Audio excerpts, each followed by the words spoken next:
with hats in them. Go up to the mic. Do you know if I do what you tell me is right thing? No, I have another robe. This is the roving mic now. That's alright, that's good. While we're getting this ready, I'd like to bring up the ladies that are organised tonight. Who come up here in front. Come on.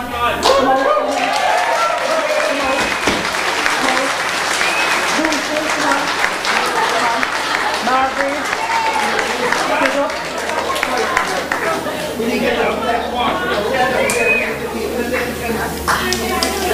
Margaret, come on. Just stand up.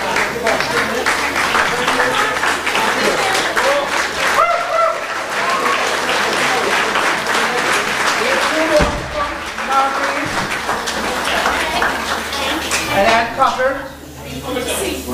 We're not going to sing it all, but I just want you to see the people that have been working for the last 8 years, putting St. Finbar and St. Ronan's together.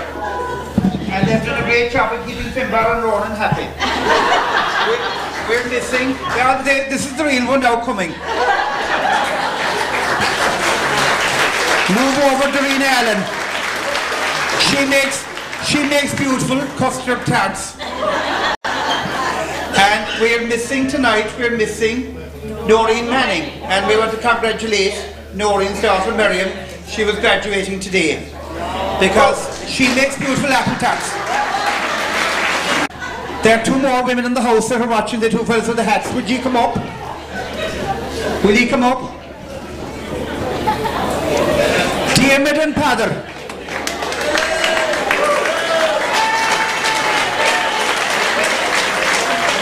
And I have to tell Diarmid that he's spoken for. There's a woman after asking for him already tonight. We won't give it for tons of white gold. We won't tell her name. But we'll do the introduction after. You're very welcome. Up here. Diarmid will tell you after. So. There's a man by the name of Mike Hogan, and he's plaguing me out of my mind. For he's got a big daughter named Bridget, and he wants me to make her my wife. She stands 6 foot tall in her stockings, and the waist of myself she'd make 3. And whenever I'm standing beside her, my elbow just reaches her knee. Oh, Patsy McCann, will you marry my daughter? Oh, Patsy McCann, she's the girl you'll wed. 10 golden sovereigns down, I will give you a 3-legged stool and a fine feather bed. St. Peter, St. Paul and St. Patrick, all the pictures that hang on the wall, sure I throw them all into the bargain if you'll marry my daughter at all. Oh, I've married this big Bridget Hogan, and she's mine now for better or worse. And the fortune that she should have brought me, it appears to have changed to a curse. She'll bite me, she'll bait me, she'll flip me. She tied me lest I run away. The 6'4" beautiful darling, and her father was worse for to say. Oh, Patsy McCann, will you marry my daughter? Oh, Patsy McCann, she's the girl you'll wed. 10 golden sovereigns down, I will give you a 3-legged stool and a fine feather bed. St. Peter, St. Paul and St. Patrick, all the pictures that hang on the wall, sure I throw them all into the bargain if you'll marry my daughter at all.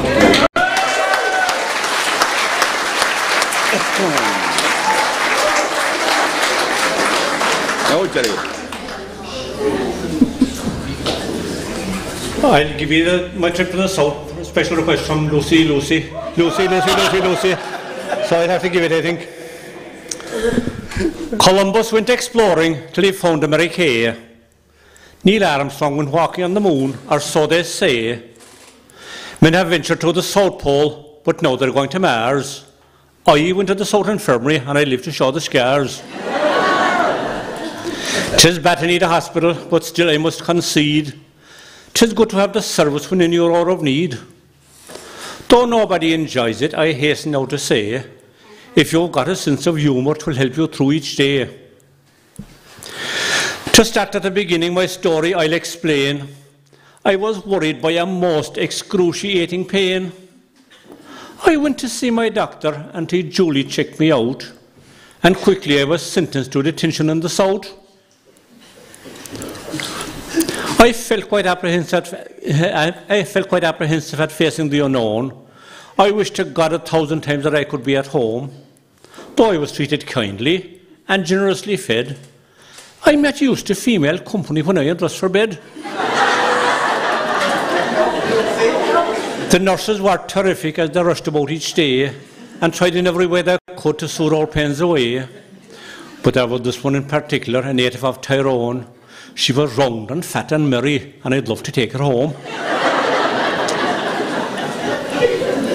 The head nurse on Monday morning approached me with a frown, and she threw me this old gibble of a thing she called a gown. Says she, take off all your clothes and do it quick at that, and put on nothing but the gown with the opening at the back. Oh, I've dressed myself for many a year, but I've never dressed like that. Wouldn't I look Eric going to Mass with my coat clothes at the back? I didn't say a word to her, but maybe gave a grunt. I took off my clothes, I put on the gown, but I closed it up the front. Now, two hefty nurses entered, two women fine and jolly. In a jiffy I was landed holus bolus on a trolley. They steered me out the doorway and down a big long hall.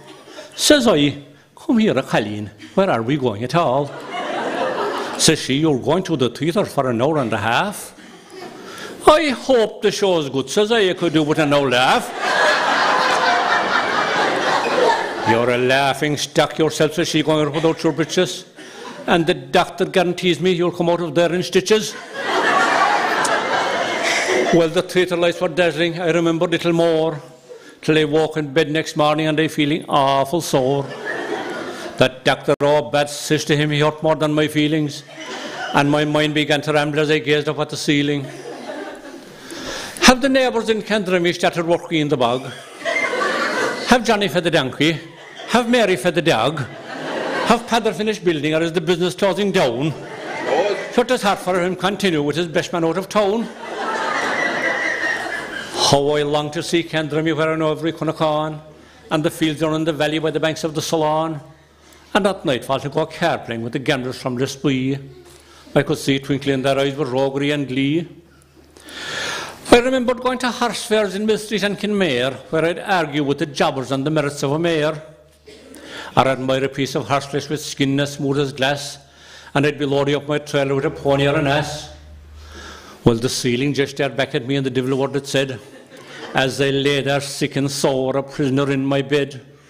The more I meditated on the days of long ago, the more it made me lonesome. I was feeling awful low. Then this old fellow beside me, he started singing some old song. Do you know, he cheered me up a bit, though half his notes were wrong. He told me a few yarns and he made me feel at home. But the only one to raise my spirits was the pathologian from Tyrone. The neighbours came to visit. I enjoyed their company, and they told me I was making a quick recovery. And very soon I proved them right, though I received a yellow card, for I jumped right out of bed and I chased the nurse around the ward.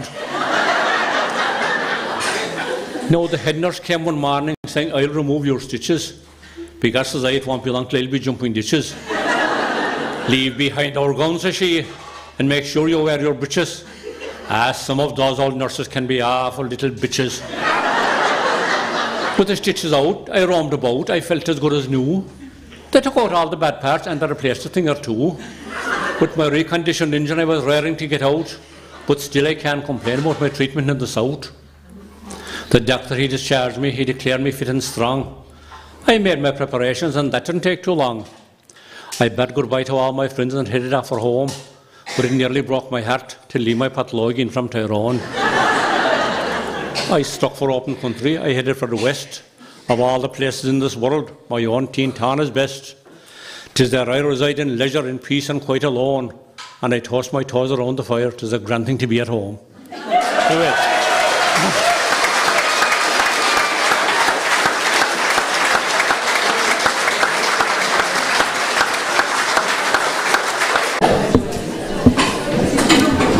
Oh, Tim Callan and I were pals in our boyhood days of yore. We both enlisted together in the St. Militia Corps. He promised to guard me from the foe and let our quarrels ring. But whilst inside the canteen we wouldn't have anything to drink, I called for a pint of the old and brown. Callahan comes and he laps it down, and whilst he's drinking me pint in a house belonged to Tim, sure here am I as large as life, and I doing the same for him. Oh, we both work in a tailor shop, we're measurers by trade. I work in the apartment where the gents' clothes are all made. Callahan works where the ladies go for bloomers now and then, and each morning I would say to him, I'm tired of measuring men. Oh, measuring men for suits and halves, over their tubs and round their calves. And whilst he measures for me the width and breadth of a limb, sure here am I as large as life, and I doing the same for him. Oh, I've been working hard all day, I go home on my line. Sometimes I absolutely feel too tired to kiss me wife, but Callahan does it for me. Callahan does it for me. Sure, there he goes with his flippity flip, and he labs it all over the old girl's lip. And whilst he's kissing me wife in a house belonged to Tim, sure here am I with his old doll, and I doing the same for him. Oh, Callahan does it for me. Callahan does it for me. Sure, there he goes with his flippity flip, and he labs it all over the old girl's lip. And whilst he's kissing me wife in a house belonged to Tim, sure here am I with his old doll, and I doing the same for him.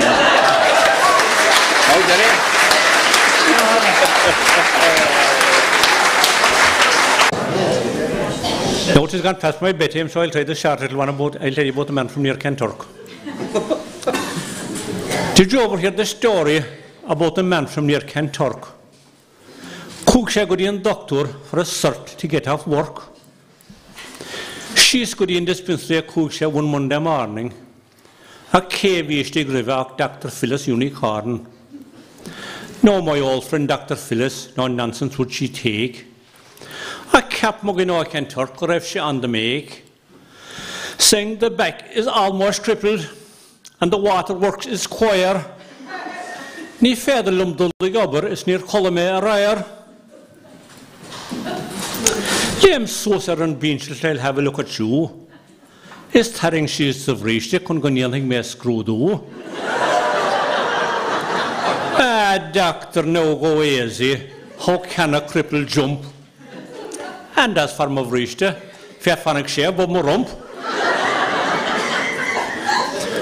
But my friend Dr. Phyllis soon produced a needle. Is how she perhaps an arstogus lemsha good in ceiling? Hit and vrichte ugo topic.